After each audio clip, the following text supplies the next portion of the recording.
Aujourd'hui sur Media Moula, le podcast qui explore le futur des médias sous l'angle de la monétisation et de la croissance. Nous allons parler de newsletters et plus spécifiquement des grosses newsletters aux US comme Axios, Morning Brew, The Hustle ou Industry Dive. J'ai le plaisir pour en parler de recevoir Luc Alain. Salut Luc, comment tu vas? Bah écoute, super, très heureux d'être sur ce podcast. Merci beaucoup de participer. Alors Luc, tu n'es pas du monde des médias, mais tu es un passionné du monde des médias. Je sais que ça t'obsède surtout en ce moment.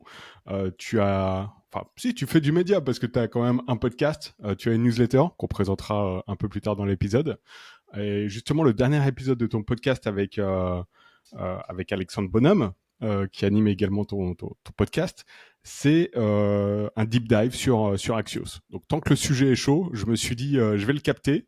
Et comme tu es un entrepreneur qui est aussi très très curieux, tu t'intéresses à plein de choses et tu aimes bien rentrer dans les détails, je me suis dit voilà, tu étais l'invité parfait pour faire cette analyse des grosses newsletters des grosses newsletters aux États-Unis, en essayant justement de répondre à la question pourquoi pas de Morning Brew, de Axios ou de Industry Dive ou de The Hustle en France. Question un peu casse-gueule, mais on va essayer d'y répondre sous différentes hypothèses. Pour démarrer, je te laisse te présenter. Qui est Luc Alain? Alors ouais, déjà, je suis hyper content de faire ce podcast avec toi. C'est vrai qu'on a fait un épisode dessus avec Alex il y a quelques jours, une semaine presque.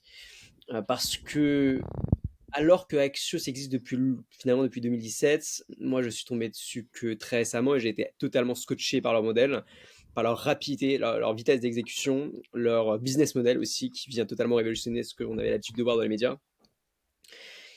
Et comme un gros geek, j'ai essayé de vraiment comprendre de l'intérieur de A à Z ce qu'était Axo, ce qu'il faisait. Du coup, voilà, on en a fait le podcast, c'est quelque chose qui m'avait vraiment, vraiment intéressé.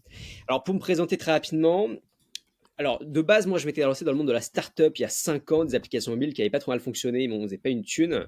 Du coup, j'ai créé des marques en ligne, non pas du dropshipping, mais des marques.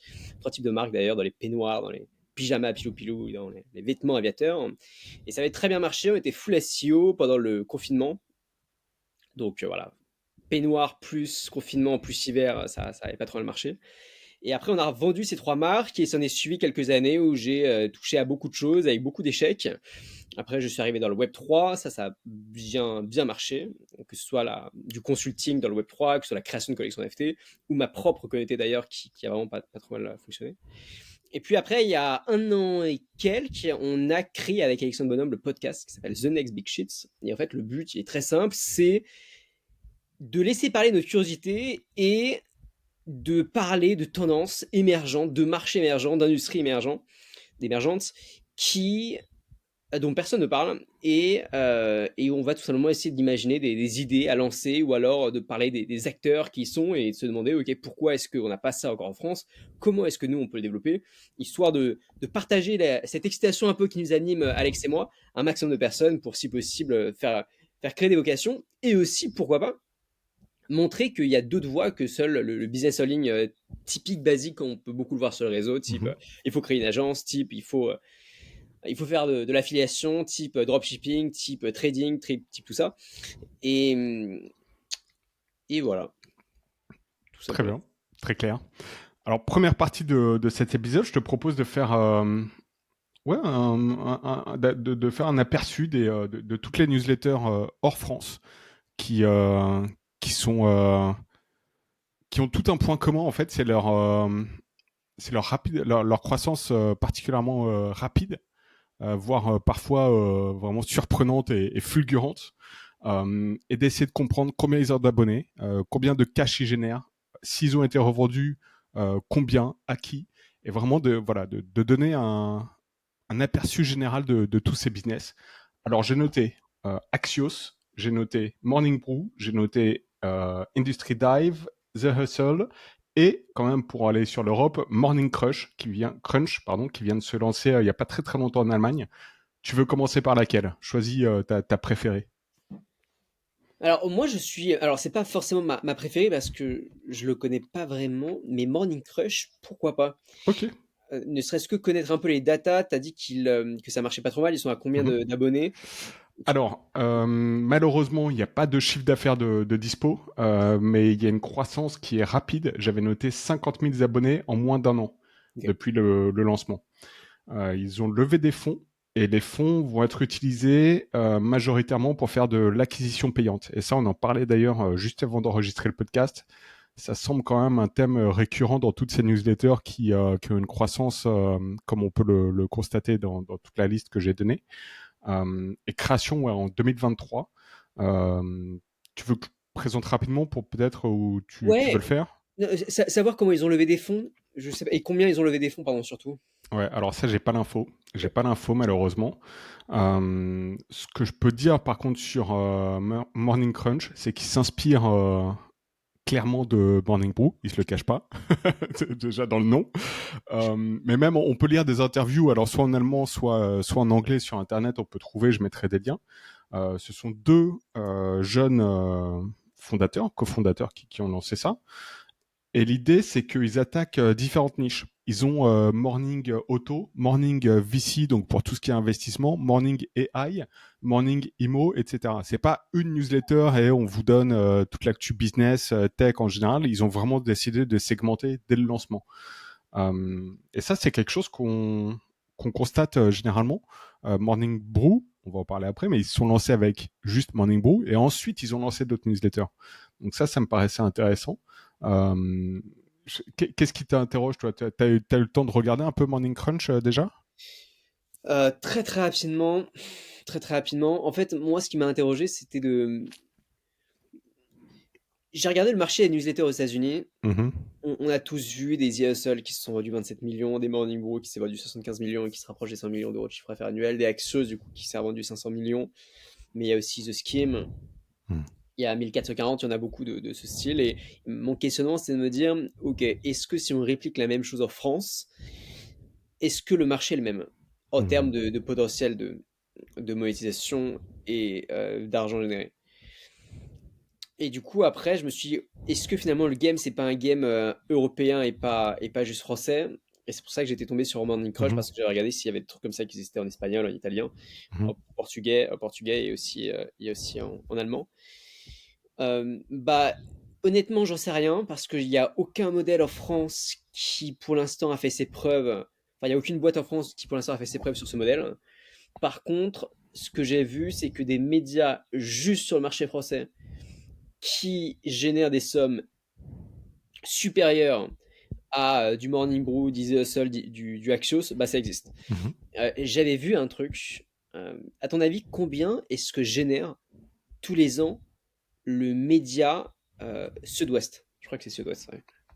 Alors, je crois que tu l'as dit récemment dans un podcast ou dans un de tes posts, et c'était pas 300 millions ou Ah, c'est ça, ouais. ouais, 300 millions. 300 millions, ah, alors c'est que, énorme. alors, normalement, ce qui est pas vraiment le cas, mais c'est c'est un média régional de Hmm, base. Euh, ils ont pas forcément des trucs B2B ou ce que tu veux, ils sont pas forcément nichés. Alors, c'est pas des newsletters, attention, hein. C'est mhm, pas des newsletters, ils ont plus de canaux de diffusion, mais c'est déjà une data intéressante. Une autre data intéressante, c'est les échos. mhm. Juste la branche Les Échos, hein, pas Les Échos le Parisien, puisque c'est un groupe plus large, juste Les Échos, c'est à peu près 90 millions d'euros de chiffre d'affaires annuel. Et donc, en voyant ça, je me suis dit il y a aucune raison, il n'y a pas un seul monde où une newsletter nichée business comme Morning Brew et donc comme Morning Crush, Mhm. en France ou en Allemagne, ne puisse pas faire 10 millions, 20 millions, 30 millions d'euros de chiffre d'affaires annuel. Mhm. Est-ce que ça peut faire 100 millions, 200 millions, 300 millions? Je ne sais pas. Juste si on reste sur le modèle type newsletter qui push tous les jours une info. Ouais. Mais si on reste juste sur ce modèle-là, je pense qu'on peut largement atteindre les 5, 10, 15, 20 millions d'euros de chiffre d'affaires annuel. Et Ok. puis après, forcément, toute la stratégie va être de s'étendre ailleurs. C'est Hmm. ce qu'on fait d'ailleurs. Lorsqu'on parle de Morning Brew qui fait presque 100 millions, bien sûr que c'est pas juste la newsletter Morning Brew qui fait ça, c'est le groupe. Mhm. Mhm. Axios aussi, c'est le groupe Ouais. Axios. Et on pourra en reparler juste après. C'est pas juste une newsletter qui push tous les matins et tous les soirs.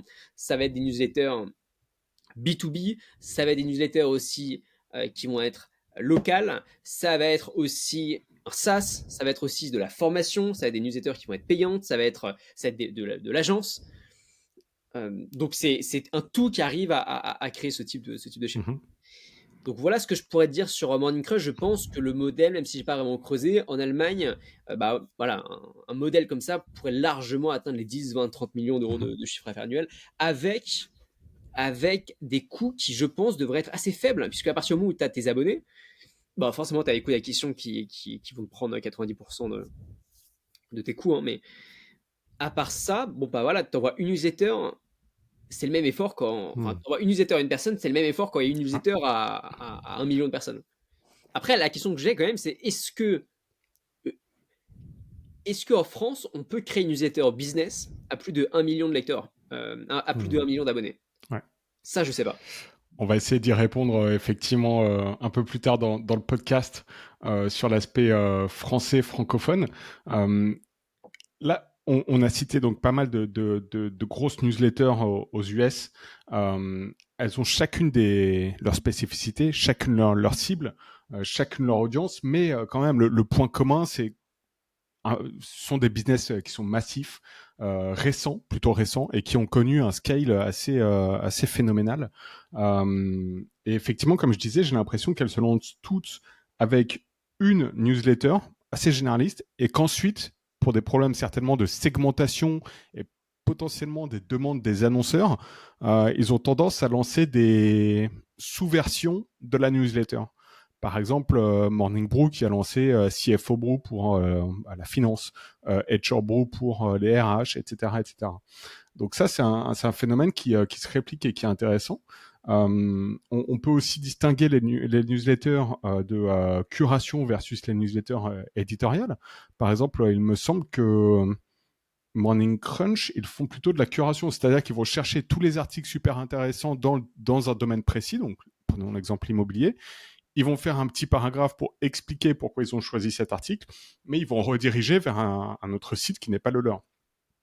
Là où The Hustle, c'est vraiment par exemple une newsletter très édito, où il y a des journalistes en interne qui vont décrypter une news, une tendance, etc. Pour revenir sur Axios, vu que c'est un sujet qui est chaud dans ta tête, vu que tu viens d'enregistrer le podcast avec Alex, et je mettrai le lien en description, est-ce que tu peux nous en dire un peu plus sur Axios justement, et pourquoi ça t'a vraiment, disons, surpris? En fait, ça m'a surpris pour plusieurs raisons. C'est pas tellement surpris, mais ça m'a passionné pour plusieurs raisons. Déjà, la première raison, c'est que c'est une newsletter qui a été lancée à peu près à la même période que The Hustle Morning Brew, donc 2017. Euh, donc, ça a été lancé en 2017, c'était revendu en 2022, Mhm, si j'ai pas de bêtises, c'est plus de ça. 500 millions. Mhm, Là où The Hustle, en 2021, je crois que la revente c'était 2021, c'est 27 millions, et Morning Brew revente à 75 millions. mhm, Donc, alors certes, ils ne ciblaient pas les mêmes personnes initialement, certes, ils ne sont pas partis avec les mêmes armes, ni avec les mêmes expériences, puisque Axios, c'est des anciens de Politico. Axios, ils ont aussi, on pourra en reparler, levé des dizaines de millions d'euros dès leur lancement. mhm. Mais, bon, tu te poses des questions, tu te dis, ouais, si on a le choix entre lancer différents types de newsletters, il y a une newsletter que ils sont parvenus à vendre 500 millions en l'espace de 5 ans, et une autre que ça me paraît est parvenu à vendre euh, à 27 millions en 5 ans. Bon, première chose. Donc je voulais savoir pourquoi. La seconde chose, c'est qu'en effet, c'est une newsletter qui a été lancée par des anciens de Politico, dont l'un de ses anciens cofondateurs, et qui a levé immédiatement, je crois, 12 millions d'euros. Donc là encore, hyper intéressant, dans un modèle où moi j'entends depuis des mois, voire des années, que ça ne sert à rien de lever des fonds. Que c'est pas un truc où c'est pertinent de lever des fonds. Si on lève des fonds là-dedans, on est un peu des incapables. Tu Et parles excuse-moi, tu parles des médias? des Le- newsletters de manière générale. D'accord, ok, très bien. Je parle des newsletters. Je connais pas beaucoup. Quand tu regardes le top des newsletters Beehive, par exemple, ou Substack, je connais pas beaucoup de newsletters qui ont levé des fonds. Hmm, hmm,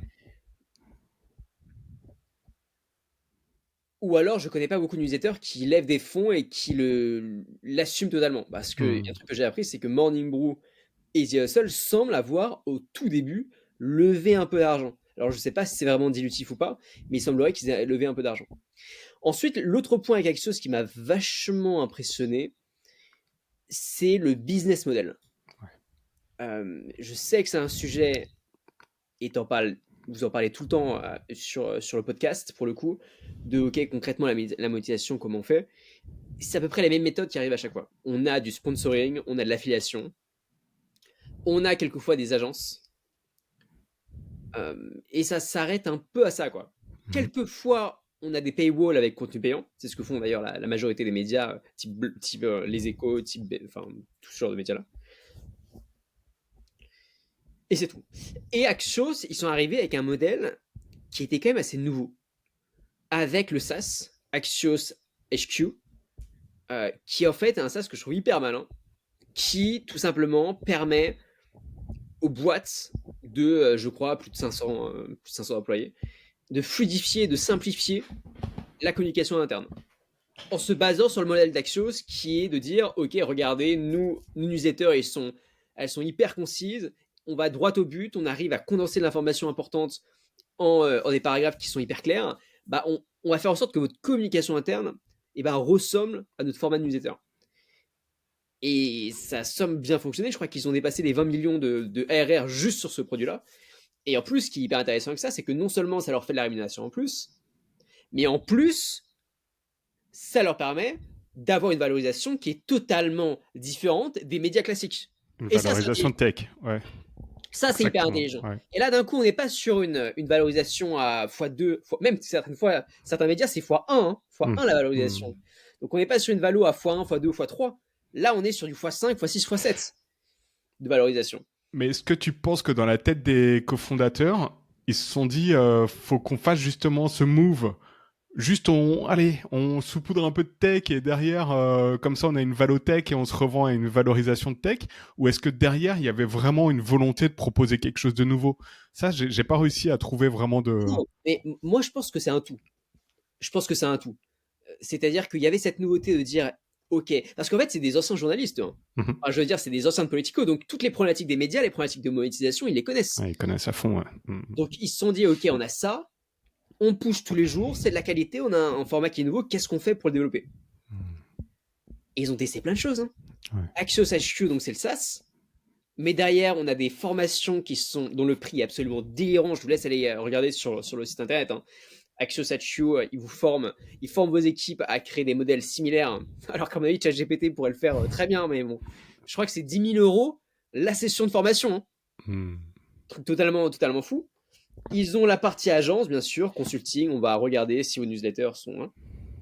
Ils ont la partie, et que j'ai pas assez creusé, donc peut-être que tu pourras développer davantage, la partie newsletter payante. Ouais. Et la partie sponsorship.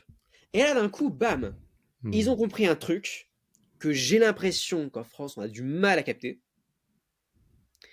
C'est qu'avoir un média, c'est avoir la chose qui a le plus de valeur aujourd'hui, c'est-à-dire la distribution.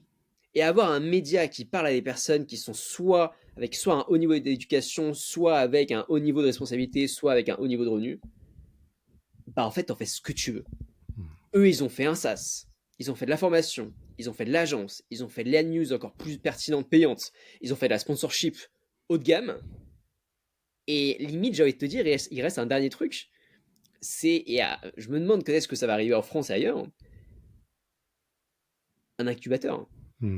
Est-ce que demain, un média comme Les Échos, qui parle à des mecs qui sont dans le business, qui parle à des mecs qui ont besoin de financement, donc est-ce qu'il n'existerait pas un monde où les médias adopteraient un modèle type soit fonds d'investissement, on vous donne de la thune et en échange vous nous passez des parts, soit un modèle semi-banque quoi, pour financer la croissance, pour financer les ads. On voit bien nous au sein du réseau que on a un membre qui est hyper talentueux avec un produit qui fait plusieurs millions d'euros de chiffre d'affaires annuel, bootstrap, et du coup sa seule galère aujourd'hui c'est son fonds de roulement parce que il a pas assez de thunes et donc il voit bien qu'aucune banque ne veut lui prêter, il galère alors que son truc est rentable. Et je pense que si demain il existait un média qui avait accès à toutes ces personnes-là, il pourrait déployer ce pôle-là. Et là, ce serait, à mon avis, limite le pôle de monétisation le plus gros, quoi. Le plus valuable, le plus tout ça. Et c'est ce que font certains médias, comme 20VC de Harry Stevens. Eux, ils sont vachement nichés VC, un carnet d'adresse énorme. Et les mecs, ils viennent de lever 300 millions, si je dis pas de bêtises. Ouais, je crois que c'est 300 millions. Je sais plus, mais en tout cas, ça se compte en centaines de millions d'euros. Je crois que c'est le plus gros, le plus grosse levée de fonds en Europe, parce qu'il est à Londres, Ok. le fondateur. Et ouais, c'est absolument massif, ouais, effectivement. Et lui, ce qu'il a, pour moi, il n'y a pas de raison. Enfin, les échos, pour moi, ils ont à peu près, ils ont une force de frappe encore plus grande. Hmm. Ils parlent à plus de personnes, ils ont plus de réseaux, je crois. Je crois qu'ils ont plus de réseaux, ils ont accès à plus de personnes. Ils ont très certainement accès à beaucoup plus de talents, puisqu'il y a beaucoup plus de personnes qui les lisent, donc ils peuvent faire des mises en relation beaucoup plus simples. Ils ont une autorité, une crédibilité qui peut leur permettre derrière d'arriver à proposer à des gros fonds d'investissement ou à des family office de distribuer leurs thunes dans des startups. Enfin, ils ont tout ça, quoi. Hmm. Ils pourraient être juste les intermédiaires, sans même devenir eux-mêmes un fonds d'investissement. Ils pourraient être les intermédiaires qui prennent l'argent des VC et autres, parce que c'est eux qui ont accès au deal et au pool de talents. Et pourquoi je te dis tout ça, c'est que du coup, c'est pour ça que le modèle Axios m'a vachement intéressé. Hmm. Parce que là, on a des mecs qui se sont dit, on parle aux Américains les plus haut level, Mhm. et on va bombarder d'un point de vue de la monétisation. Et alors, Hmm. certes, ils ont levé beaucoup d'argent dès le début, donc l'acquisition a dû être beaucoup plus simple, mais il n'empêche qu'en 5 ans, ils ont réussi à se vendre 500 millions de dollars. Est-ce que tu sais combien ils ont réalisé de chiffre d'affaires sur leurs 7 premiers mois d'exercice? Ouais, je crois que je le sais, ce serait pas un truc du type 7 millions. Plus, ouais. Un petit peu plus, un petit peu, ouais. 10 millions. 10 millions de dollars sur les 7 premiers mois d'exercice. Pour une boîte média. Ça, à mon avis, c'est. Je pense pas qu'un entrepreneur qui vient de se lancer puisse faire ça au sens où ils ont dû avoir tous les contacts Ouais, bien de tous sûr. les annonceurs. Ils ont dû se dire, écoutez, voilà, nous demain, nous on a déjà un pool de 100 000 personnes qui nous lisent quotidiennement. Est-ce que vous voulez signer les deals pour 3 ans? Mhm. Tu vois, je pense qu'ils ont, à mon avis, ils ont dû Oui, signer des certainement, ouais, spots ouais. de sponsorisation sur Mhm. des mois et des mois et des mois, tu vois.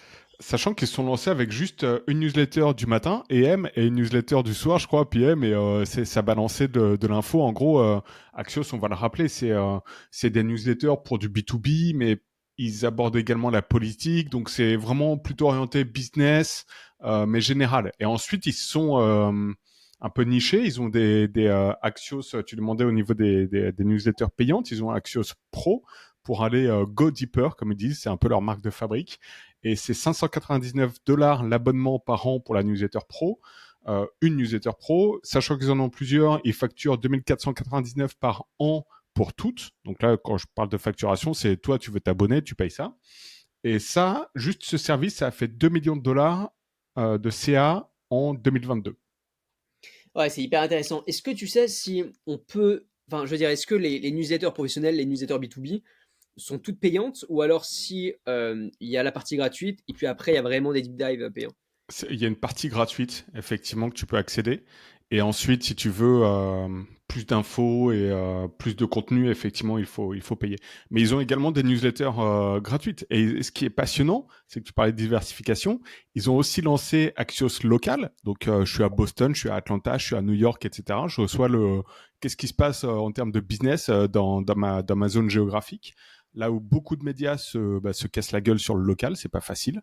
Et Pourquoi est-ce qu'ils se la gueule sur le local, les médias? je pense que c'est un modèle, le modèle économique est plus compliqué. Mais je t'avoue que c'est une bonne question et je sais que c'est pas facile, mais j'ai jamais vraiment analysé le pourquoi. Euh, quoi qu'il y a des boîtes aux États-Unis qui font des trucs vraiment très très innovants sur le local.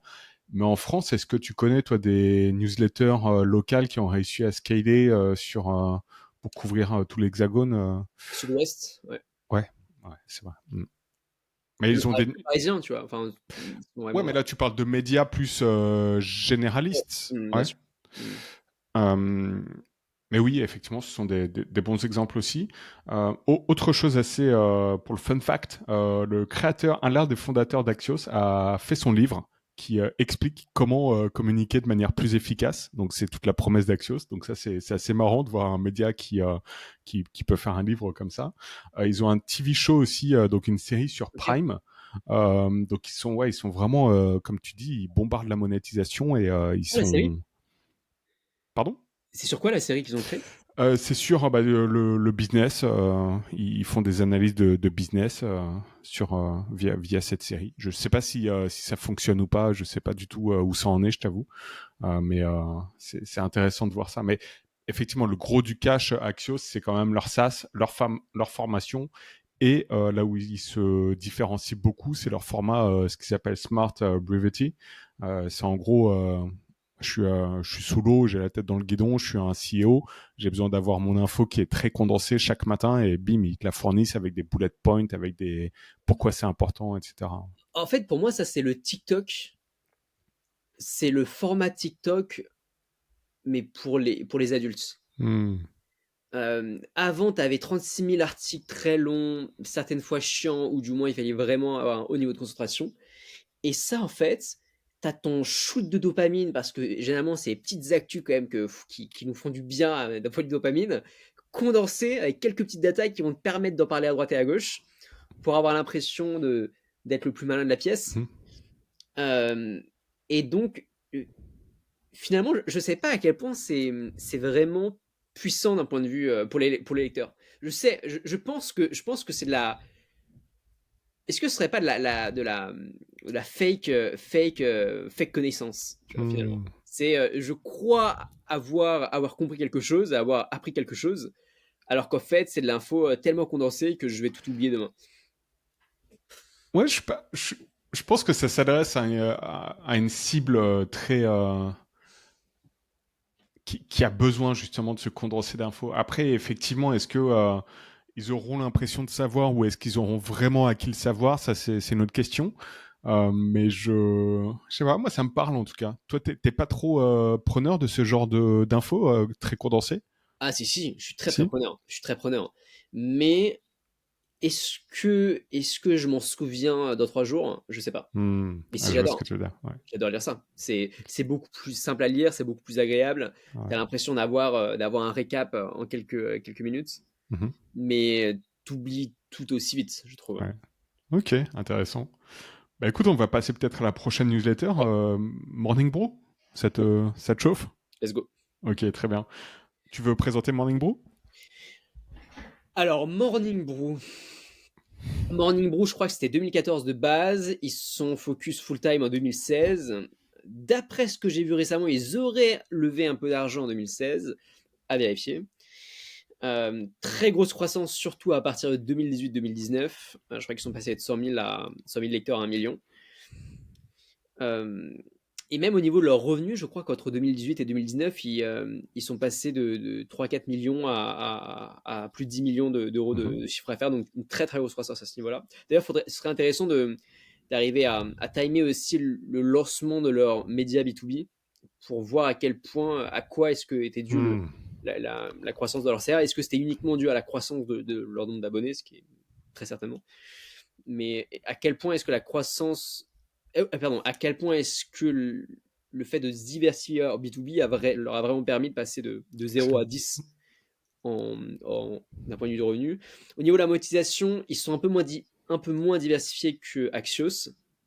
Beaucoup de sponsoring. À un moment, ils avaient lancé une formation. C'est une sorte de MBA pour apprendre à se développer très rapidement une audience en ligne. Ils avaient fait 2 cohortes. Ça coûtait à peu près 1 500 euros. C'était 2 cohortes de 8 semaines. Ils avaient réussi à embarquer 150 personnes à chaque fois. Donc à peu près 500 000 balles. Je sais que c'est fini. Ça, ils ont mis ça de côté. Si on va sur le site MBA Morning Brew, il y aurait une page où ils vont dire qu'ils ont fermé leurs portes sur ça. Je sais pas trop pourquoi d'ailleurs. Parce que je pense que la formation reste un très bon modèle. Et pour être totalement honnête avec toi, je sais pas s'ils ont vraiment plus de business model que du sponsorship en ce moment. Il doit y avoir du Mhm. consulting un peu derrière les coulisses, mais j'ai essayé de creuser et j'ai pas Mhm. trouvé. Ouais, source de revenus, j'avais rien, puisque effectivement c'est sur mes notes, puisque c'est du sponsoring. Enfin, d'après ce que je connais et d'après mes recherches, c'est uniquement du sponsoring. Euh, Sachant qu'ils se sont lancés récemment également sur le format vidéo. Et le fondateur a un podcast aussi. Je crois qu'il sponsorise plusieurs podcasts. Donc, ils essayent d'étendre un peu leur image. On n'est pas qu'une newsletter, on est un média, en fait. Et d'ailleurs, il a fait un post super intéressant sur Twitter où il expliquait que la newsletter aujourd'hui, c'était 20-30% du reach Ok, de Morning Brew, de l'ensemble du groupe. ok. Donc je sais pas vraiment. Je crois que leur podcast, le Daily, Morning Brew Daily, est devenu le podcast numéro un business que tout le monde écoute Hmm.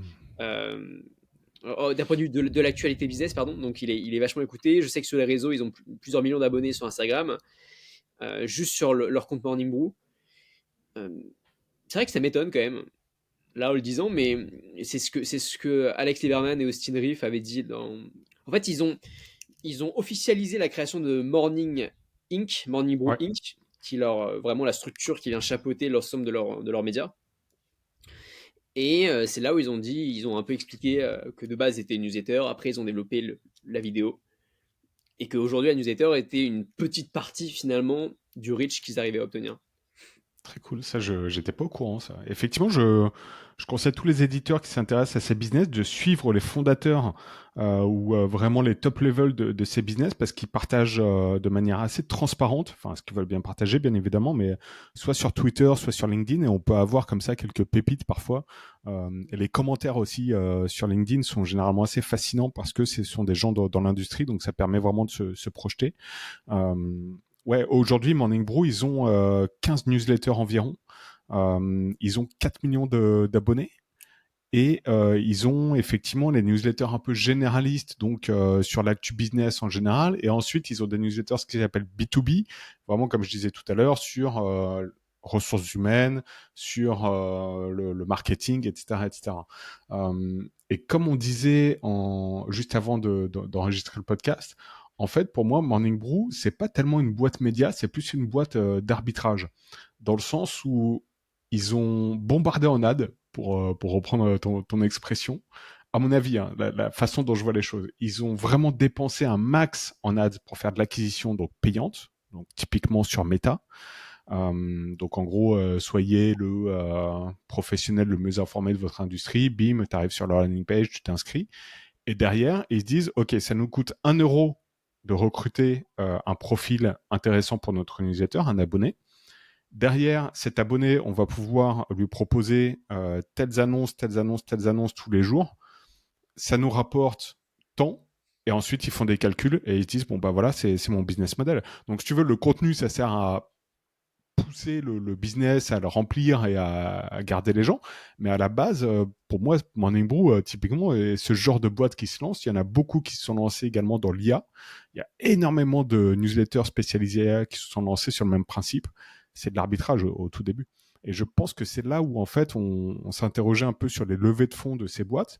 Bah, je pense qu'en fait, ils ont besoin de brûler du cash au début pour vraiment ouais, accélérer à fond sur l'acquisition.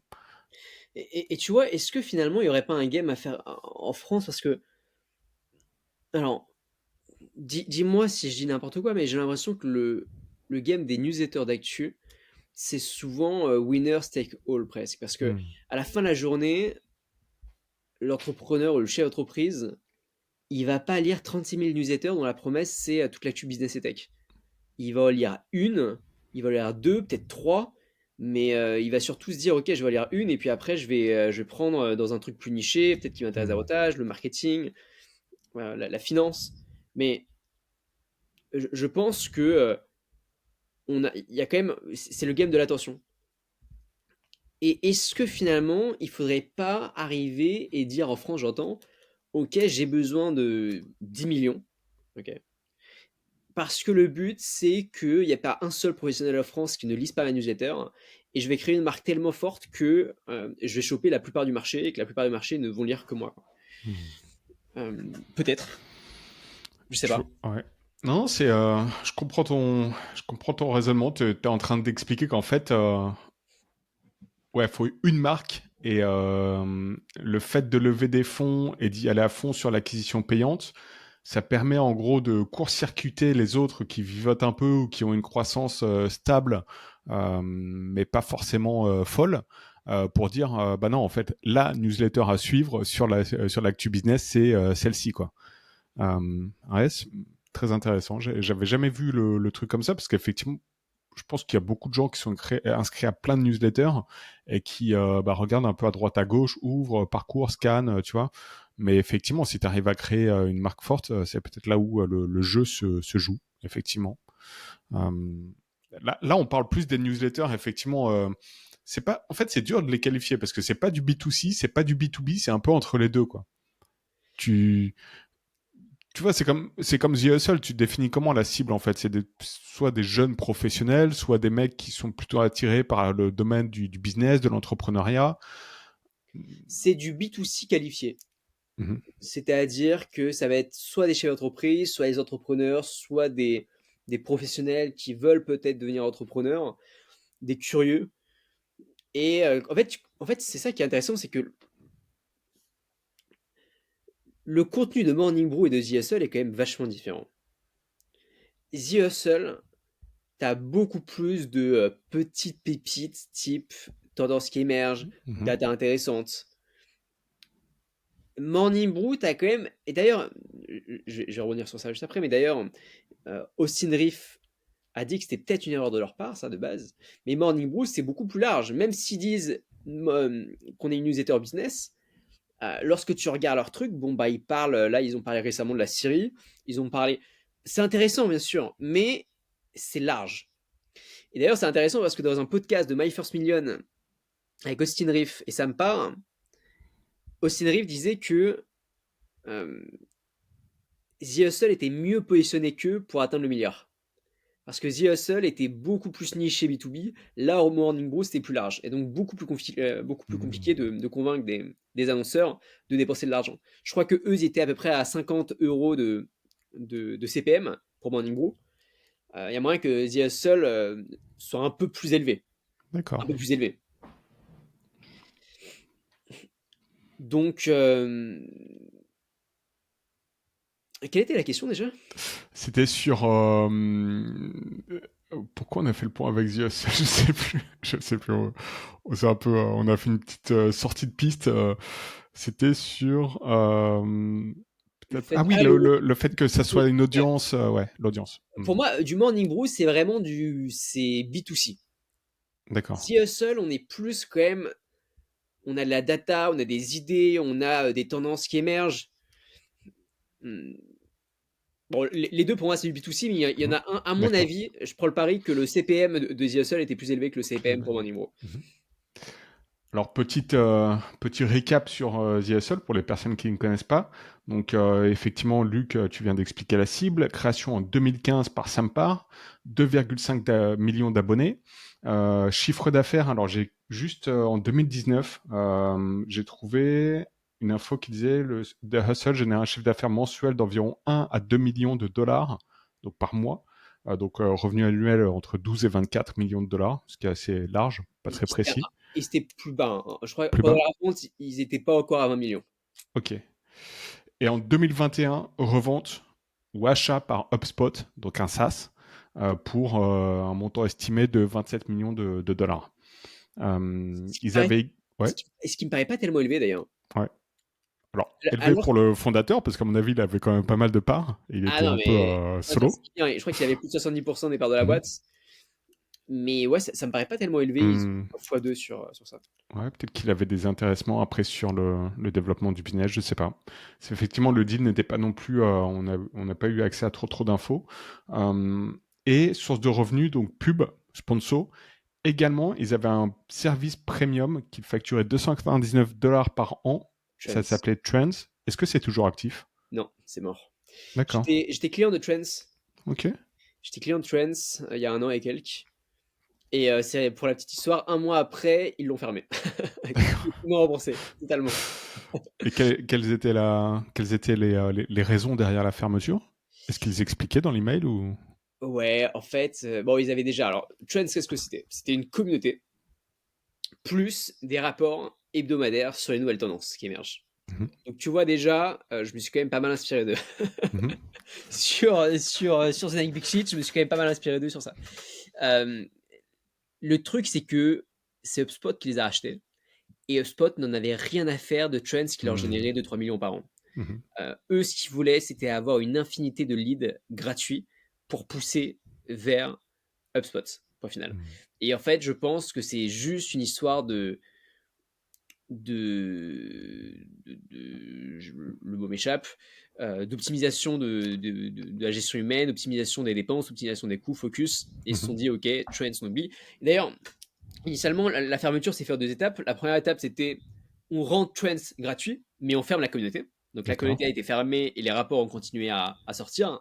Et puis les rapports ont commencé à être vraiment bas de gamme au fur et à Mmh. mesure. Tout a été envoyé d'ailleurs sur le site HubSpot jusqu'au moment où il sortait un article tous les mois. Et là, il y a 3 semaines, 4 semaines, dernière newsletter en disant qu'ils n'allaient plus en envoyer. En OK, gros.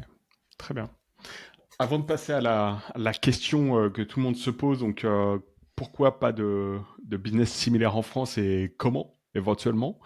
Alors, c'est un peu la question casse-gueule, mais on va se la poser quand même. Dernier petite présentation d'une autre boîte vraiment impressionnante, Industry Dive. Donc là, cible clairement B2B. Ils vont targeter les CFO de la biotech, ils vont targeter encore une fois les professionnels des ressources humaines dans le domaine agricole. Enfin, je dis des niches comme ça, mais ils ont, je l'ai noté, plus de 65 newsletters, donc thématiques, 16 millions de lecteurs à travers toutes leurs publications. C'est Donc, énorme. Wow. c'est dingue.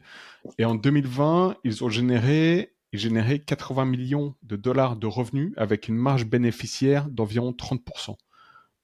Ok, c'est beaucoup dans les médias 30%. C'est un beau, c'est une belle marge effectivement. C'est une très belle marge. Après sur les médias B2B, je me rends pas trop compte. J'ai pas trop accès aux marges, je t'avoue, mais c'est moi en tout cas ça me paraît très correct.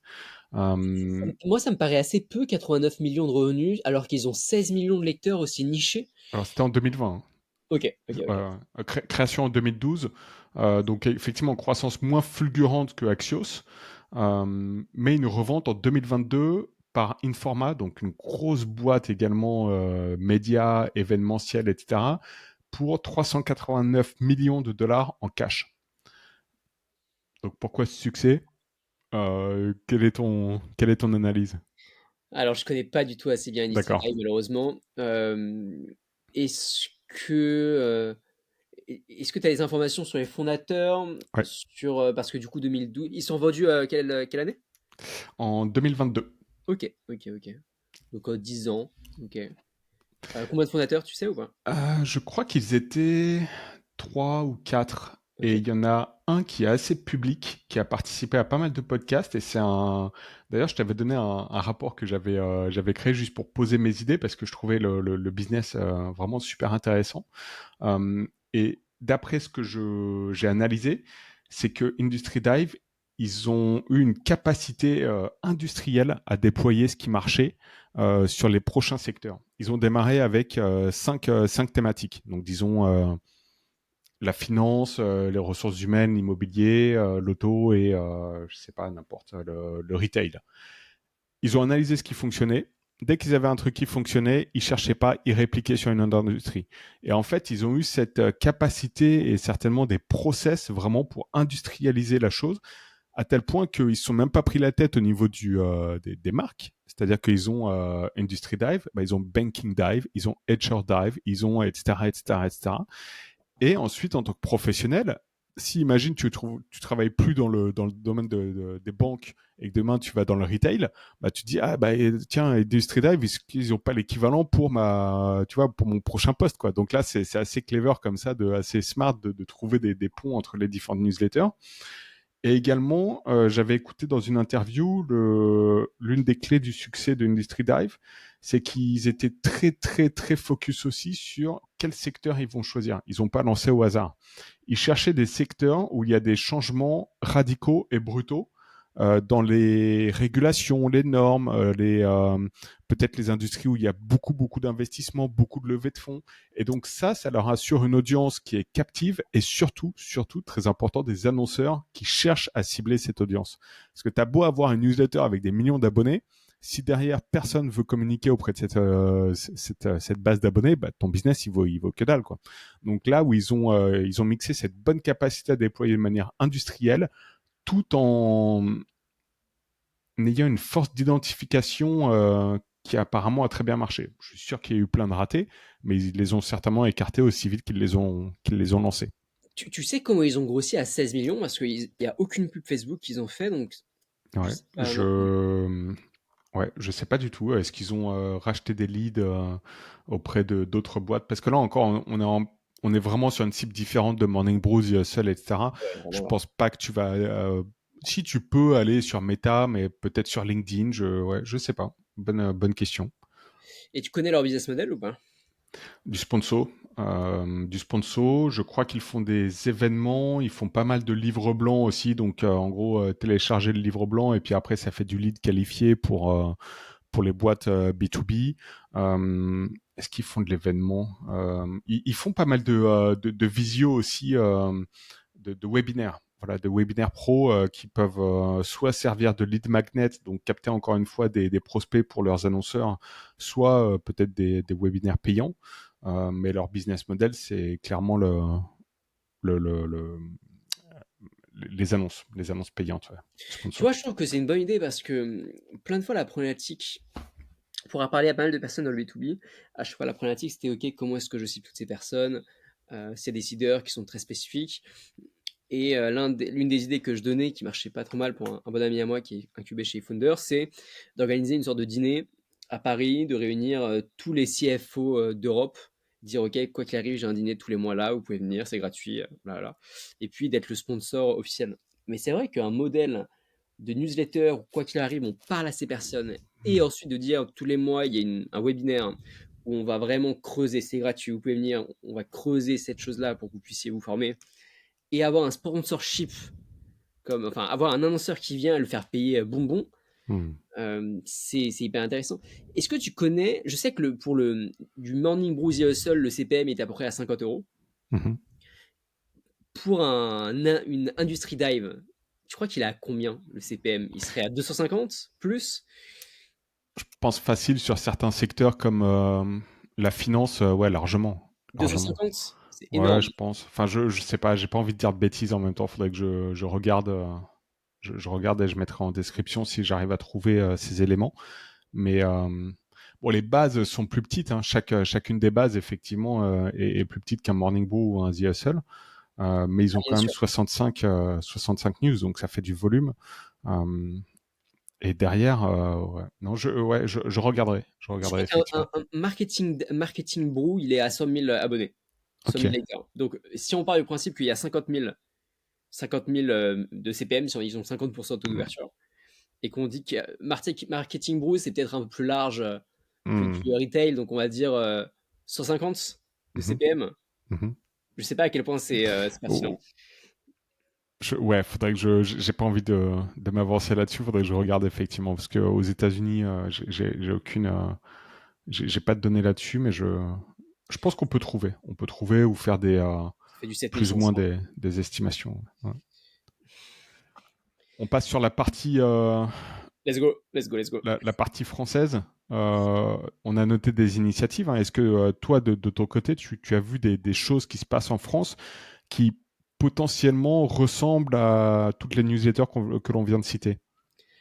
J'en ai vu une que je ne connaissais pas il y a encore 2 semaines, qui s'appelle Actionnaire. D'accord. Aktior, ouais, Actionnaire. Mhm. Euh, et eux, ils ressemblent honnêtement. C'est un copier-coller de Morning Brew D'accord. quand tu regardes leur format et tout. Mais ils font du bon travail, je trouve. Pourquoi je dis copier-coller de Morning Brew? Parce qu'ils se disent plus axés finance et tech, mais ils vont prendre de l'actualité large quand même. Alors, c'est vrai que c'est axé sur ça, mais encore une fois, ils ont parlé de la guerre au Syrie, par exemple. Encore une fois, il n'y a aucun mal à ça, mais ça donne déjà le ton est-ce qu'on reste vraiment sur de la finance, sur les informations qui sont extrêmement pointues là sur ça, ou alors est-ce qu'on va s'aventurer ailleurs? C'est ce qu'ils font, et donc c'est pour ça que je trouve que ça ressemble vachement à Morning Brew. Alors, Mhm. la structure, c'est du copier-coller. Je trouve que le contenu, c'est aussi un peu du copier-coller. Mhm. Mais avec du contenu qui leur est propre. Attention pour ça. C'est vraiment du contenu qui leur est propre. C'est niché France d'ailleurs. C'est vraiment que de l'actualité française. Enfin, non, enfin, en grande partie, ils s'intéressent vachement à l'actualité française. Et s'il se passe d'autres choses dans le monde, ils vont le faire. Et sur Instagram, ils sont à 190 000 abonnés. C'est pour moi, ceux qui sont le plus proches d'un morning brew. Et ils ont 40 000 abonnés à newsletter aussi, qu'ils envoient tous les Ouais, jours. c'est pas mal. Et ça existe depuis quand? Depuis le Covid, je crois. D'accord. Et ils Ok. sont 4 ou 5 associés. Ok. Et ils sont jeunes. Je connaissais pas du tout. Et bah moi non plus. Et je sais pas combien ils font. Je sais qu'ils ont des bureaux parce qu'ils recrutaient, ils disaient qu'ils avaient besoin de personnes sur place. Euh, voilà, je sais pas à quel point ils s'en sortent parce que les cinq premières personnes, ils sont devenus associés au sein de la boîte. De base, c'était une Hmm. personne tout seul, et puis après, il a pris des associés au D'accord. lieu de prendre des salariés. Et je sais qu'il y a un podcast que lui, enfin, où il a été invité, où il a un peu parlé de son projet. Tu vas voir, c'est un bon gars, un mec qui a l'air gentil, curieux. Il est très jeune, donc il a une bonne énergie et il dégage quelque chose de très positif. Et voilà, c'est tout ce que je sais d'eux. Mhm. Bah, écoute, je vais essayer de creuser et éventuellement de l'avoir sur le podcast. Ça serait un plaisir. Donc, aucune autre initiative vraiment qui collerait un peu, même si on élargit un peu sur du B2B. Bon, il y a des gros groupes B2B, mais vraiment accès newsletter. Bah, après, il y a du Johan Lopez Ouais. bien sûr, qui essaye d'aller vers ça. Alors, Yohan Lopez, je l'ai reçu sur le podcast. Effectivement, lui, son ambition avec Snowball, donc qui est sa newsletter, 60 000 abonnés gratuits et 5 000, je crois, payants. Euh, c'est vraiment une newsletter sur les finances perso. Après, il a un collectif de newsletters aussi où il traite différents sujets, mais ça reste la finance perso. Donc, encore une fois, un peu différent. Et clairement, lui, il veut devenir une fintech, en fait. Il en a parlé dans le Ouais, podcast. Et, ça mhm, aussi, on en a discuté dans le podcast avec Alex. Alors, à mon avis, ça va être. Il est brillant, Johan. À mon avis, ça va être un carton, mais c'est pour ça que Johan Lopez, enfin, plutôt Snowball, pardon, c'est pas le premier exemple qui me suis venu à l'esprit mhm, parce qu'ils sont en train de pivoter vers de la tech. mhm. Ils sont pas en train de double down le côté média et dire non, en fait, on va x10 le revenu, x10 les abonnés, x10 tout ça, ni côté média. Non, ils sont plus en train de dire, et dis-moi si je dis des bêtises, mais c'est comme ça que je le perçois, ils sont en train plutôt de dire, ok, bon, le média c'est bien gentil, si ça se développe un peu, on est content, mais ce qu'on veut, c'est surtout pouvoir développer la tech et se servir du média pour avoir de l'acquisition gratuite sur de la tech qu'on le développe. Et finalement, demain, on veut pouvoir attacher Snowball à de la tech et pas Snowball à du média. Et si dans 10 ans, le média il meurt, mais que la tech elle a réussi, on est content. C'est comme ça que je le perçois, moi. Alors, je ne veux pas parler à la place de Johan, mais je pense qu'effectivement, il y a cette volonté clairement de ne pas rester juste un média et de proposer beaucoup plus à son audience. Mais petite subtilité, je pense quand même que le média est quand même toujours très important et qu'ils vont tout faire pour le grossir. Mais ouais, éventuellement, je pourrais lui poser Est-ce la que, question, effectivement. est-ce que tu saurais pourquoi il part justement vers la fintech et pas à fond vers le média. Parce que pourquoi je te posais la question, c'est pour Mhm. savoir s'il a la donnée qu'on n'a pas. Et est-ce qu'il se rend compte qu'il y a un plafond de verre qu'il pourra pas dépasser et qu'est-ce qui se Hmm. passe? Ouais, c'est super intéressant. Et d'après ce que je comprends, moi, de la conversation que j'ai eue avec Johan Lopez, donc, c'est que son média fonctionne bien. C'est impressionnant d'ailleurs d'avoir 60 000 abonnés en organique, puisqu'ils ont enclenché le V acquisition payante très récemment. Euh, Même des newsletters payantes qui fonctionnent autant en France, il y en a peu. Donc la partie média, il y a une vraie demande et il y a une vraie vision qui a fait que ça marche bien.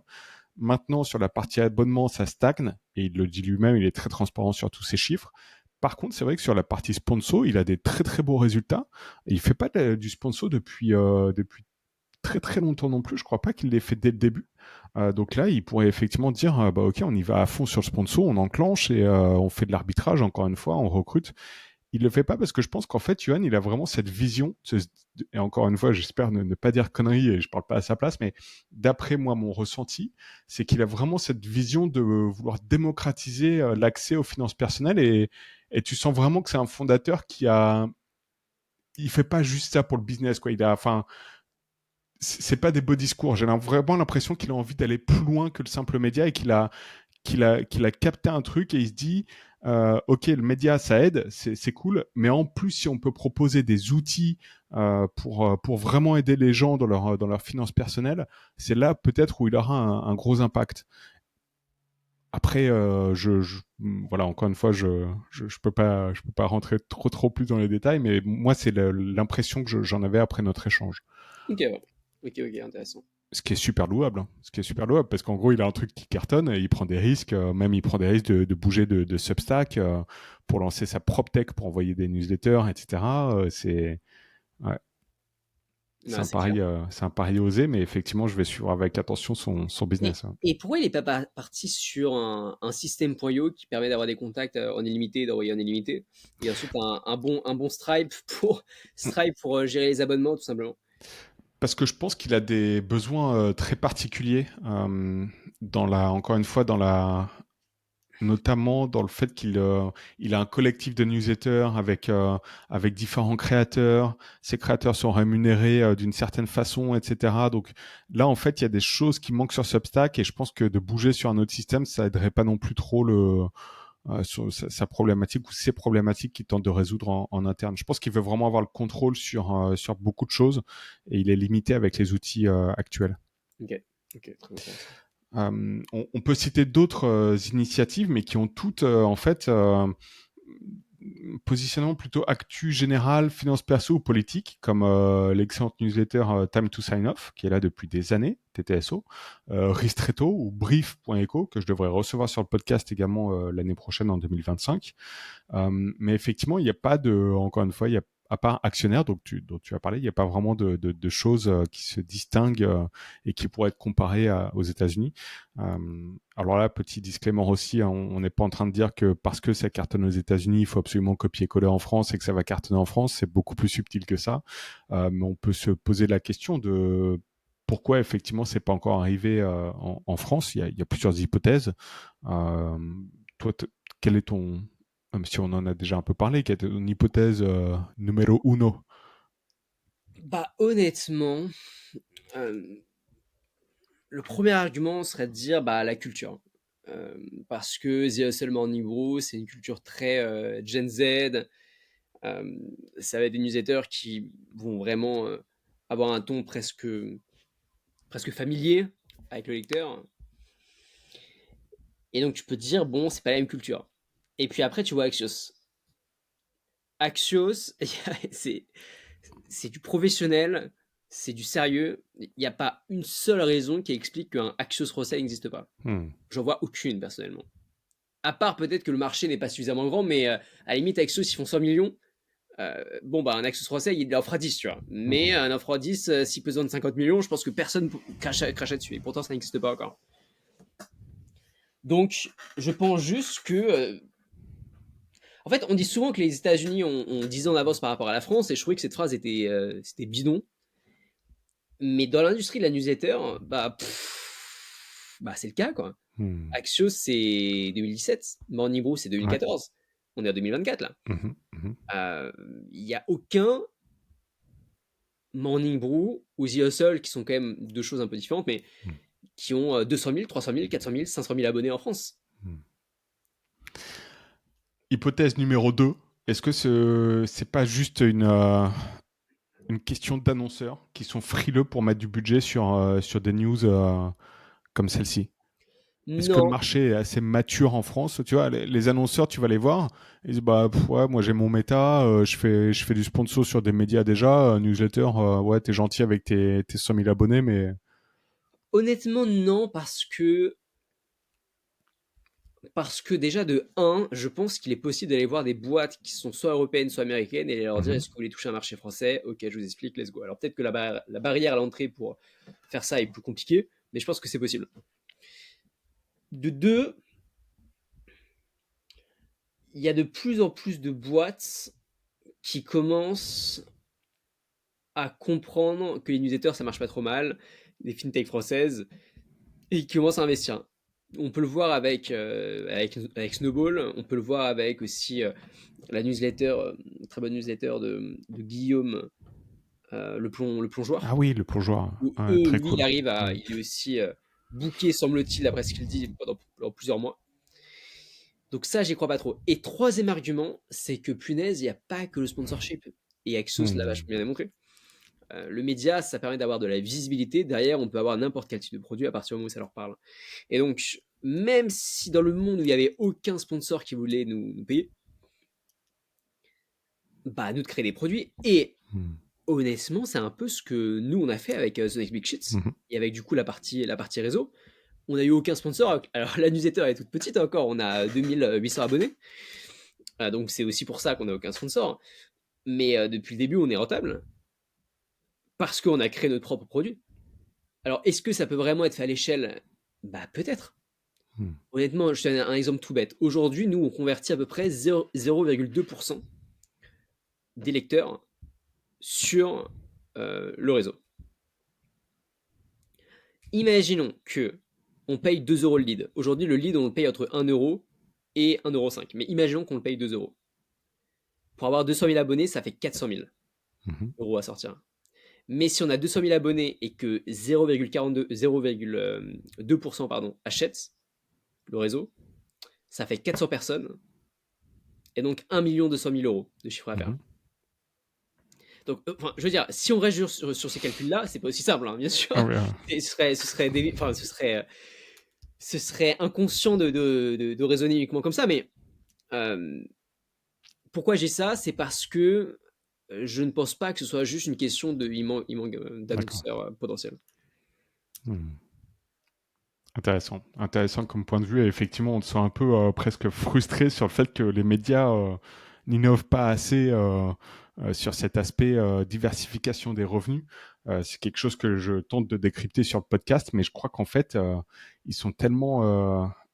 Ouais, en fait, quand t'es média, t'es un peu tout le temps là, t'es un peu tout le temps tête dans le guidon, dans la précipitation. Ah, attention, il y a ci qui arrive, attention, il y a ça, etc. Ils ont pas le temps de sortir un peu de leur bulle et de se dire qu'est-ce qu'on peut faire. Et c'est là où à Axios, en fait, ils ont réussi parce qu'ils se sont lancés.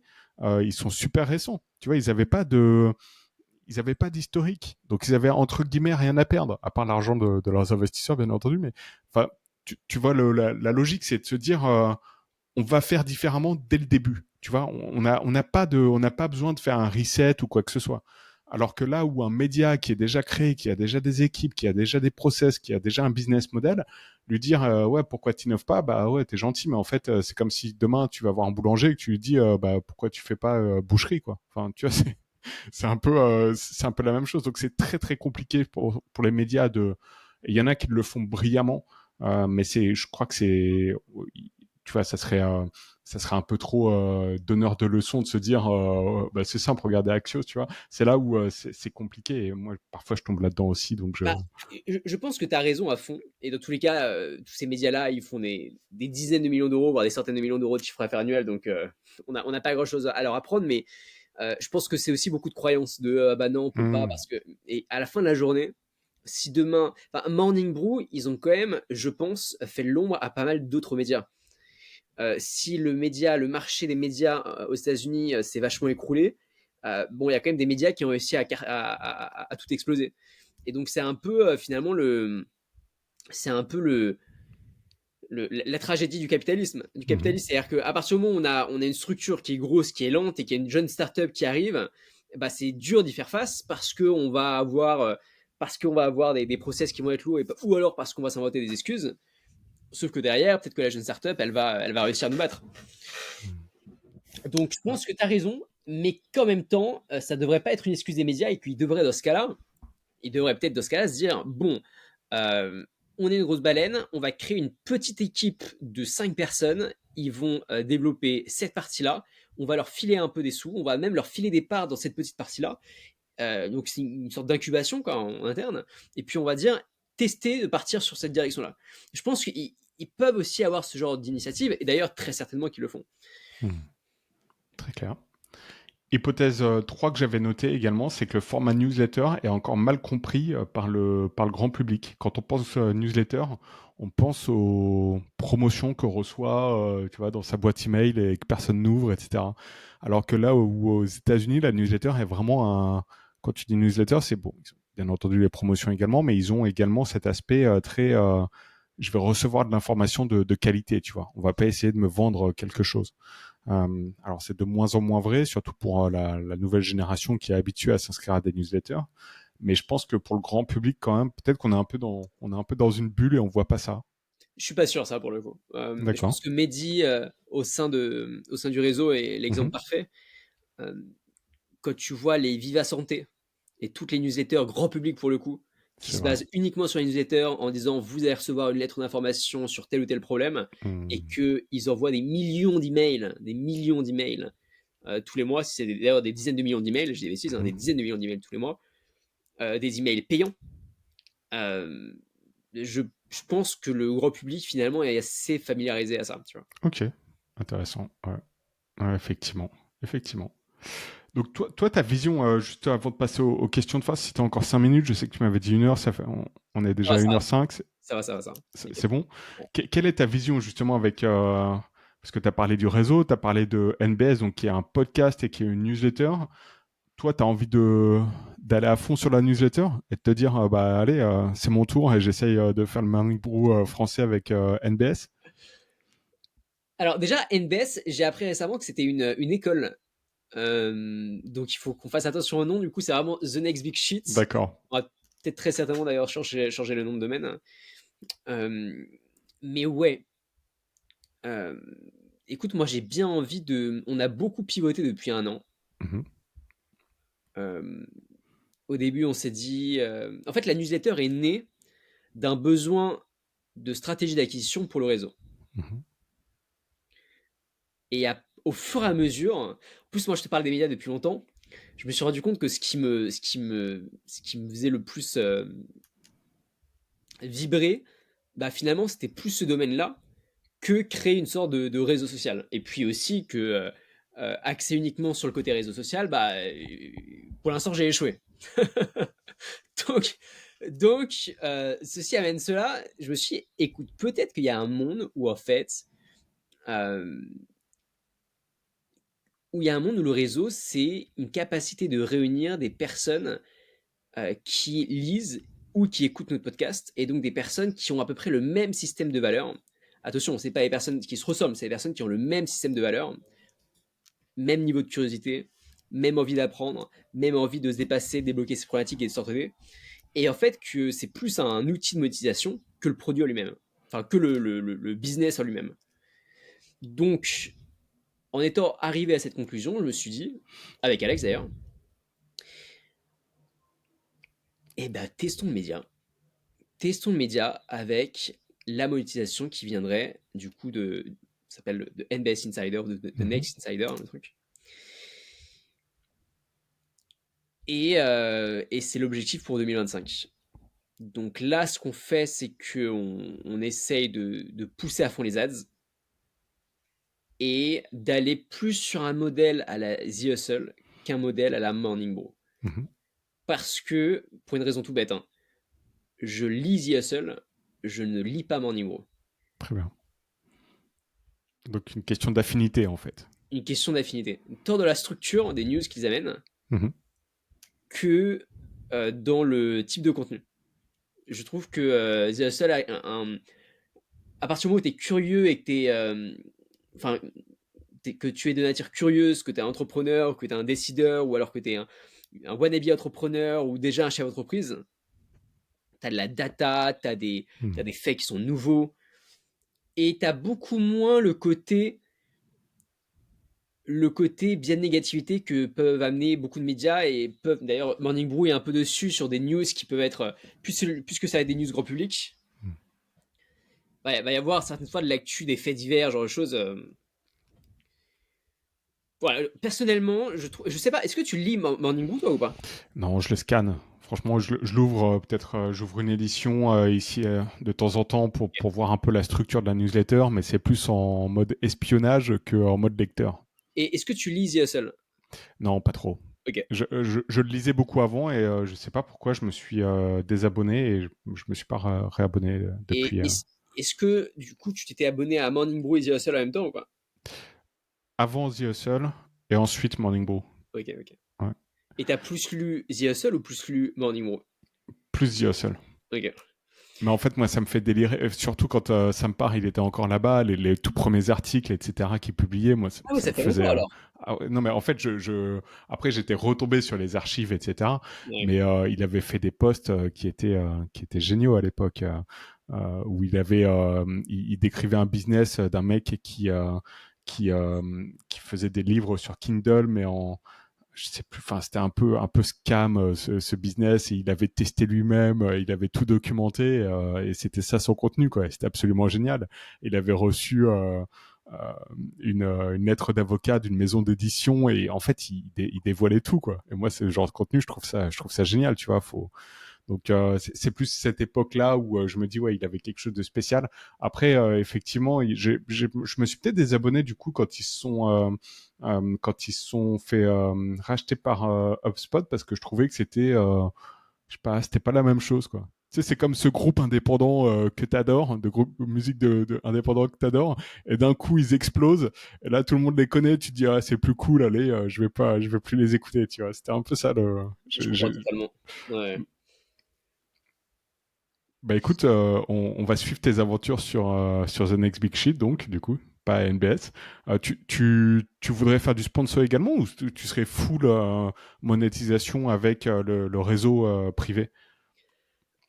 Alors, j'aimerais bien avoir un peu de tout, pour être Mhm, honnête. Sponsorisation, carrément, carrément partant, mais pour l'instant, on est un peu trop petit, je crois. Donc, pour l'instant, c'est surtout sur le réseau privé et sur toutes les features autour de ce réseau-là. Et puis après, essayer vraiment d'avoir, d'être aussi créatif que du Axios en termes de monétisation. mhm, Euh, que ce soit au niveau de la tech. Il y a aussi une autre chose, c'est que les médias, ils ont l'autorité, ils ont la confiance. Euh, Pourquoi est-ce que des médias ne deviennent pas ou ne proposent pas comme produit de la data? mhm, Je te parle pas juste de newsletter payante, je te parle pourquoi est-ce que un Les Échos ne propose pas comme produit en back un Explain Topics? mhm, Je pense qu'il y a beaucoup de produits à créer avec en front un média, que ce soit un fonds de VC, une boîte de data, que ce soit des agences, que ce soit de la formation. Euh, je pense qu'il y a pas mal de choses. mhm. Des événements aussi. Des événements, bien sûr, Mhm, bien sûr, bien sûr. Alors ça, pour le coup, je sais pas si j'irai parce que ça me casse un peu les pieds quand même de gérer ce genre de choses. Mais carrément, ouais, carrément, mhm, carrément. mhm. Très cool. Ouais. Bah écoute, des questions on a essayé d'y répondre. On a évidemment peut-être pas une vision tout à fait correcte sur certains éléments, mais en tout cas, c'était une discussion pour moi qui me passionne. Et c'est un plaisir d'avoir quelqu'un d'aussi curieux que toi, Luc, sur le podcast. Bien évidemment, si des personnes nous écoutent et qu'ils ont des éléments pour nous corriger ou pour nous expliquer certaines choses, n'hésitez pas à laisser des commentaires et on pourra comme ça engager la discussion. Et je suis pressé de voir ce que tu vas faire avec The Next Big Shit. Euh, est-ce que tu as encore 5 minutes ou est-ce que c'est un peu trop abusé de ton temps Non, non, pour vas-y, vas-y. Ouais. Ok, ouais. Question de fin. Allez, on va faire rapide.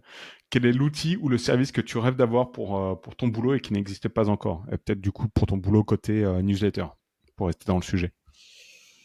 Je te l'ai dit en off, une librairie avec toutes les meilleures ads qui ont marché pour les médias, ainsi que leur stratégie d'acquisition, ce qu'ils ont mis en place, une sorte de boîte à outils pour un média qui se lance et se dire, OK, j'ai plus presque à copier-coller ce playbook pour réussir. Il y a beaucoup d'articles qui se disent, voici le playbook pour faire X, Y, Z, et en fait c'est vide, ou alors c'est plus d'actualité, et t'apprends pas grand-chose. Donc, savoir les créatifs qui ont marché avec les vrais data, connaître le, le, le temps nécessaire pour tel ou tel média avant de rentabiliser son lead. Toutes ces informations-là qui te permettent, toi, d'arriver à te projeter en disant, OK, c'est normal, si t'es pas rentable Mhm. immédiatement, sur un mois, sur 2 mois, Alors, je sais pas si ça existe, j'ai essayé de chercher, mais j'ai pas trouvé pour l'instant. Hmm. Et comment tu choperais la data? Parce que c'est assez. Tu peux parler aux fondateurs, tu peux parler aux médias et leur demander leur data, mais après les publier comme ça. Alors je sais qu'il y a un mec qui fait ça sur les SaaS. Euh, il a un podcast où il interviewe plein de fondateurs de SaaS et derrière il a fait un business de data. Ça s'appelle GetLatka. Je sais Ah plus ouais, comment ouais, il je s'appelle. connais, Ouais. ouais. Et ouais, répliquer ça sur les médias, ça pourrait être assez smart, mais je sais pas derrière comment il incite les SaaS à partager leurs revenus, sachant que ouais, derrière ils savent que, enfin leurs revenus, leurs chiffres, peut-être un accès gratuit Je sais pas, mais tu à vois, la ça peut être plateforme. Ou... un truc tout bête, mais par exemple, tu peux aller sur Meta Ads Library, tu as accès Mhm. à toutes les publicités que les marques ont fait sur Facebook, mais il y a quand même beaucoup de publicités qui sont supprimées. Je sais pas pourquoi. Vous tapez Morning Brew par exemple ou The Hustle. The Hustle, vous allez avoir 7 publications sur Meta Ads Library, alors qu'ils ont dû faire peut-être des milliers de créatives. Bon, déjà avoir un outil qui permet de stocker tout ça, un peu comme un archive.org, Mhm. mais pour les ads. Ok, on sait qu'en 2017, lorsqu'ils venaient de se débuter, ils ont eu cet angle-là, ça a plus Mhm. ou moins marché, let's go. Ensuite, forcément, peut-être aller interviewer, donc un gros travail de terrain. Euh, un gros travail aussi de réunir des sources. Par exemple, si en 2 clics, je pouvais voir toutes les publications type building public des fondateurs de Morning Brew dans l'ordre, dans la chronologie, que je peux trier aussi par euh, alors, BI public concerne l'acquisition, BI public concerne le management, concerne Mhm. le funding, pour avoir vraiment une sorte de bibliothèque très simple, très intuitive. Waouh, ce serait top. Ce serait top de dire, ok, bon, moi je suis dans l'acquisition, combien de temps est-ce que Morning Brew a mis pour être rentable? Bam, j'ai 36 tweets où on voit qu'Austin Riff en parle, plus les épisodes de podcast, plus ça, plus ci. Euh, et ça, je pense que c'est un produit qui est pas facile à créer, mais qui peut être vachement, vachement valuable. Très cool. Seconde question, deuxième, quelles sont les tendances qui te stimulent le plus en ce moment dans le monde des médias?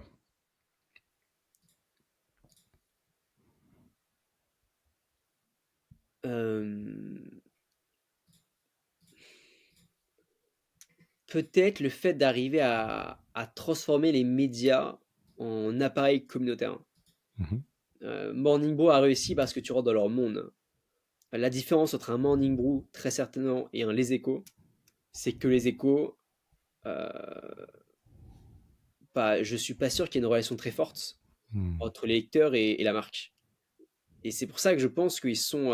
Alors, ils ont construit, pardon, une relation de confiance quand même. Une relation de confiance, de l'autorité. Mais je sais pas s'ils ont construit une relation émotionnelle. Euh, Alors, est-ce que tu me diras, Axios a construit une relation émotionnelle? Je sais pas, j'en sais rien.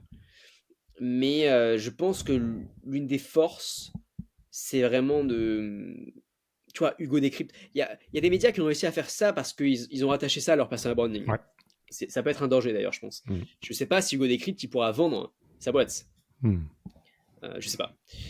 Euh, mais arriver à créer un, un branding fort où les personnes ils vont nous écouter parce qu'ils vont faire partie du truc et parce qu'ils vont trouver que la marque est cool, je pense que ça peut permettre de vite grossir dans le monde des médias.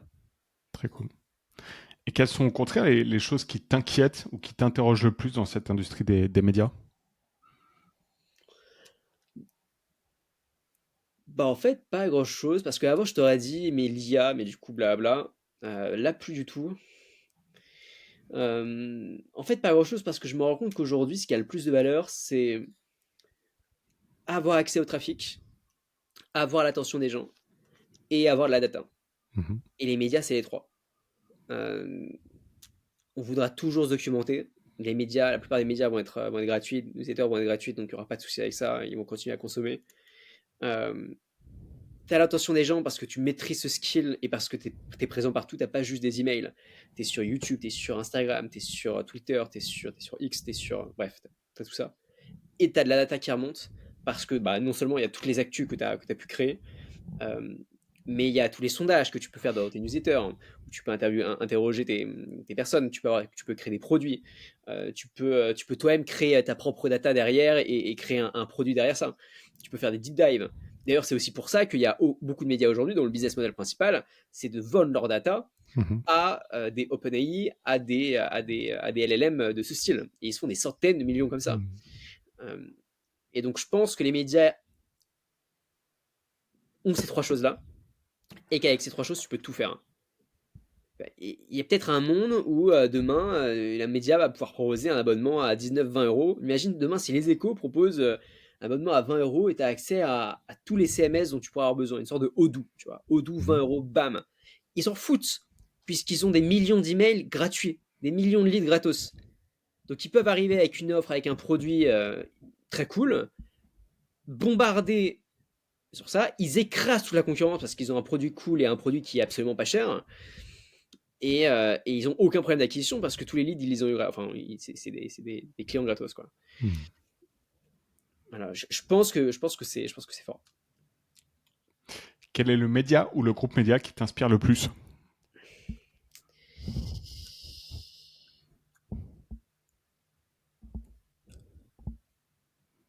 Bah, finalement, pas tellement The Hustle parce que The Hustle, ils sont un peu zarbi sur les réseaux, hein. Quand tu regardes leur contenu sur Instagram et tout, c'est un peu chelou, c'est Mhm. c'est un peu bizarre. Le groupe média qui m'inspire le plus, bah, j'ai pris une claque par Axios. Ouais. Un mélange de Axios et de Morning Brew. C'est-à-dire que le côté smart brief de Axios Mhm. et le côté branding de Morning Brew. Mais sinon, il y a une autre newsletter que j'aime bien, ça s'appelle le CEO Report. Ok. Et en fait, le mec, je l'aime bien parce c'est un solopreneur, je crois qu'ils sont deux. Et de base, il avait une agence de, de comparatif d'agences. Enfin, un site de comparatif d'agences. Il a réussi à vendre ça assez cher. Et là, il s'est lancé dans les newsletters. C'est le mec derrière Marketing Daily, je crois. Il s'appelle Marketing Max, le mec. Et c'est des newsletters qui sont très simples à digérer. Et il se fait pas mal de thunes, quoi. Il Mhm. doit se faire 50, 60 000 euros par mois, alors qu'ils sont soit il est seul, soit les deux. Très agile, alors c'est pas vraiment un groupe média, hein, mais très agile. Ils vont derrière soit ses propres produits, très souvent ça va être de la prestation de service, soit du sponsoring. Et voilà, je trouve ça cool. Je pense que la mode du indie hacker est top, mais le indie media est quand même aussi très stylé. Ouais. Indie hacker, la problématique, c'est que finalement, presque enfin, peut-être que la barrière à l'entrée du indie hacker, avant il y avait la tech, donc c'était beaucoup plus compliqué à Mhm. concurrencer. Aujourd'hui, avec ChatGPT, c'est tellement facile de créer des SaaS que finalement, le plus compliqué, c'est l'acquisition. Bon, est-ce qu'il n'y aurait pas plus de barrières à l'entrée dans le fait de créer un média que dans le fait de créer un SaaS? Je sais pas, peut-être qu'il va y avoir. Tout le monde, j'ai l'impression que tout le monde parle déjà des newsletters, mais je pense que tout le monde parlera davantage des newsletters dans quelques temps Mhm. encore. Très cool. J'hésite à te poser la prochaine question, puisque c'est quel est le business média que tu rêves de lancer, mais t'es en plein dedans, quoi. C'est ta newsletter, en fait. Je suis en plein dedans là, c'est plutôt est-ce que je vais réussir, est-ce que je vais survivre pendant un an avec cette approche-là? C'est ça la vraie question. C'est cool d'avoir. Je fais plein de constats, c'est bien. D'un point de vue théorique, tout ça c'est très beau. Maintenant, d'un point de vue très pratique, est-ce que je vais réussir à avoir des leads pour pas trop cher? Est-ce que je vais Mhm. réussir à être rentable? Est-ce que je vais réussir à grossir vraiment?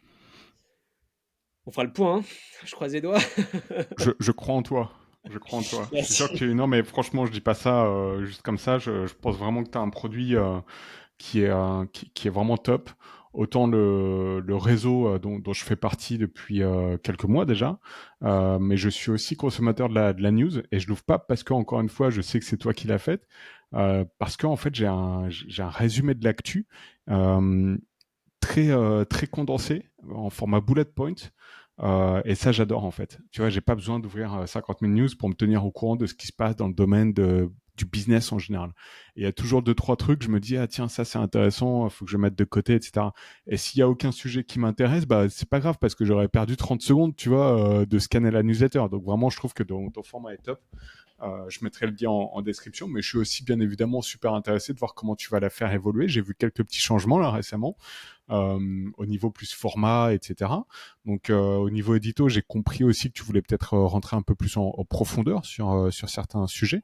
Donc très intéressé de voir comment tu vas déployer tout ça. Et moi, je suis très intéressé par tes retours. Hésite vraiment pas à en faire, surtout si tu vois que Mhm. ça part un peu en cacahuète. Parce que comme tu l'as dit, on va tester des choses. Donc voilà, il y aura des ratés. Si tu vois des trucs un peu bizarres, n'hésite pas à me le dire, hein. Pas de problème. Et justement, est-ce que tu cherches des partenaires, des financements, des contacts donc, profites-en, tu as une audience là de gens qui sont à fond dans les médias ou qui s'intéressent aux médias, donc Bah écoute, ça peut être l'occasion. honnêtement, s'il y a déjà des sponsors qui veulent venir, Mhm. on gagne à peu près 100 nouveaux mails par jour. On a à peu près 2800. On a plus de 50% de taux d'ouverture. Mhm. Voilà, s'il y en a qui sont intéressés, bah, ce sera pas cher, mais je sais pas en fait à quel point c'est possible avec 2800 mails de trouver des Mhm. personnes qui se disent bon bah vas-y let's go, je tente sur une semaine, Mhm. tous les jours je bombarde. Mais si c'est possible, ça permettra de. Là on essaie en fait d'être rentable en front en mettant des produits dans le bac, Mhm. autre que le réseau d'ailleurs. Mais si en plus on a des sponsors, euh, bah Ouais. ça nous permettrait d'avoir des leads. Là, avec, on n'est pas encore rentable en front. Le lead, je crois qu'on arrive à la baisser à 80 centimes et quelques Mhm. avec le produit front, sans parler du réseau. Mais si déjà on a en plus, je sais pas, en ce moment 50 balles par jour qui tombent, bah on aura un lead à peut-être à 30 centimes, quoi, Mhm. ce qui est hyper intéressant. Sans même parler du réseau derrière qui coûte bah, plus cher. Mhm. Donc ouais, enfin, s'il y en a qui sont intéressés, n'hésitez pas, hein. N'hésitez pas, Très cool. n'hésitez pas. Et peut-être des gens qui font de l'acquisition également payante. Tu parlais de découvrir des tunnels de vente ou de lead gen pour les newsletters. Peut-être des gens qui font ça, qui ont des agences, s'ils veulent échanger avec toi, Pourquoi ça pas. pourrait être très cool aussi. Ouais. Quel est le meilleur moyen pour les auditeurs de prendre contact avec Lucana? Bah, peut-être file-leur mon Telegram privé directement. Ok, Ouais, ce serait plus simple, envoyez-moi juste un d'accord. message. T'es pas trop sur LinkedIn? Moins, je suis Moi? moins sur LinkedIn. Ok, donc Telegram, je le mettrai en description. Ouais, je Top. préfère. Et je mettrai aussi le podcast que tu as fait avec Alexandre sur Axios. Tu rentres vraiment en Il marche détail bien sur le. d'ailleurs, hein. Le podcast, je crois qu'on est à 700 vues déjà. Je Ouais, pense qu'on ouais, va atteindre ouais. 1000. Et il est récent, ouais, tu l'as publié il y a 4 jours, je crois. Je pense que ça va créer des vocations. Là, j'ai reçu un message WhatsApp d'une personne qui a dit j'ai adoré le podcast, je suis en train de lancer un média en ce moment, ça m'a inspiré. Je pense que ça Tu va te créer tires des une balle vocations. dans le pied, là, parce que tu te crées un peu de la concurrence. Quoique Axios, c'est encore une fois, c'est un modèle un peu C'est un peu différent, mais différent. Mais t'as raison, t'as raison. Mais après, on était tellement. Enfin, je pense qu'on a publié le podcast sans vraiment réfléchir. ouais, et puis pour être honnête, enfin après, tu vois, c'est toujours de se dire, oui, il y a des gens qui vont potentiellement faire la même chose, mais tout le monde a sa touche et tout le monde a sa vision des choses, et il y a de la place pour tout le monde, quoi. Il y a de la Ouais. place pour tout le monde, donc c'est euh, c'est tout bon, quoi. Ok, Luc, bah je suis désolé, je t'ai pris beaucoup plus de temps que prévu. Je te remercie infiniment. Merci à Super toi. discussion, et puis si t'as d'autres sujets médias à évoquer, n'hésite surtout pas. Carrément. Merci encore, hein. Ciao.